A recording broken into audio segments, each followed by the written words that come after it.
नमस्कार दर्शकों, धार्मिक चमत्कार में आप सभी का स्वागत है। आज हम आप सभी को देवी राधा रानी की सच्ची कहानी सुनाएंगे, जिसमें राधा रानी खुद आई थी एक सेठ की बेटी बनकर। दोस्तों, एक बार की बात है, बरसाना गांव में एक सेठ रहता था। वो बहुत धनी था। उसके 3 पुत्र थे, परंतु उसकी कोई पुत्री नहीं थी। कुछ समय बाद उसकी पत्नी का देहांत हो गया और सभी पुत्रों की शादी हो गई।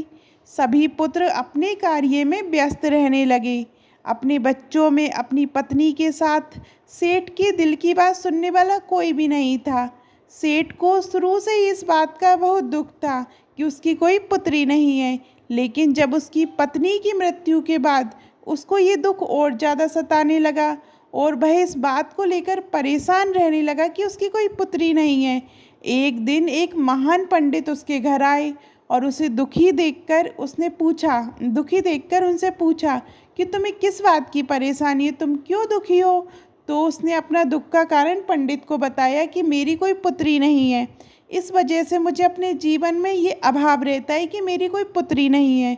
तो वह पंडित उसको कहता है, लो, ये भी कोई परेशानी की बात है, तुम राधा रानी को अपनी बेटी मान लो। हमारे जीवन में जिस चीज़ की कमी होती है उसको भगवान ही पूरा कर सकते हैं। परेशान होने से क्या होगा, तुम राधा रानी को अपनी बेटी मानो और उससे अपने दिल की बात किया करो, देखना तुम्हें ये अभाव कभी नहीं सताएगा। सेठ को पंडित जी की ये बात अच्छी लगती है और वह ऐसा ही करता है। राधा रानी की मूर्ति लेकर आता है और प्रतिदिन भोजन करने से पहले राधा रानी को भोग लगाता है और फिर स्वयं भोजन करने लगता है और सोने से पहले राधा रानी के साथ खूब बातचीत करता है। ऐसे ही करते करते वह दिल से राधा रानी को अपनी बेटी मानने लगा और वह भूल ही गया कि उसकी कोई बेटी नहीं है। उसे इस बात का आभास होने लगा कि उसकी पुत्री सच में है। वह बहुत दिल से उसे अपनी पुत्री मानने लगा। जब तक वह बात ना करता उसे भोजन नहीं खा पाता था, उसका मन नहीं लगता था। जब वह बात करता तो उसके मन को बहुत संतुष्टि मिलती, जैसे उसे पता नहीं क्या मिल गया हो। तो दोस्तों, एक दिन सेठ के घर पर एक चूड़ी बेचने वाली मनहारन आती है। वह उसकी बहुओं को चूड़ियाँ पहनाकर जाती है। एक दिन वह चूड़ी बेचने घर पर आई और उसने सेठ के बेटे की तीनों बहुओं को चूड़ी पहनाई। उसके साथ जब सेठ की बहुएं चूड़ी पहनकर चली गईं तो उसके सामने एक और कन्या आई और उसने कहा, मुझे भी चूड़ियाँ पहना दो। चूड़ी वाली ने सोचा कि शायद सेठ के घर पर कोई मेहमान आई है, तो उसने उसको भी चूड़ी पहना दी।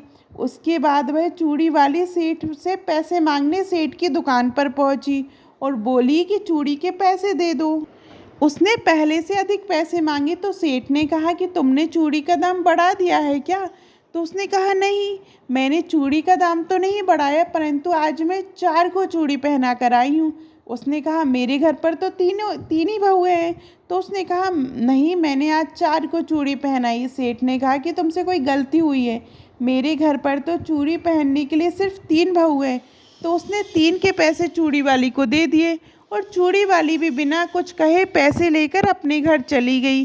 रात को सेठ घर आया और हमेशा की तरह राधा रानी को भोग लगाकर खूब सारी बातें करके सो गया।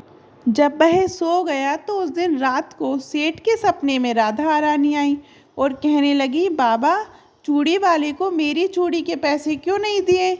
जब तुम मुझे अपनी बेटी मानती हो तो तुमने मेरी चूड़ी के पैसे क्यों नहीं दिए। और ऐसा कहकर एक लाडली बेटी की तरह रोने लगी।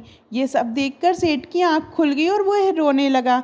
जब सुबह हुई तो वह चूड़ी वाली के घर गया और उसने बोला और बहुत सारी स्वर्ण मुद्राएं उनके पैरों में रख दी और उसने बताया कि तुम कल सच बोल रही थी, तुमने कल 4 लोगों को ही चूड़ियाँ पहनाई थी, मैंने राधा रानी को अपनी बेटी माना है।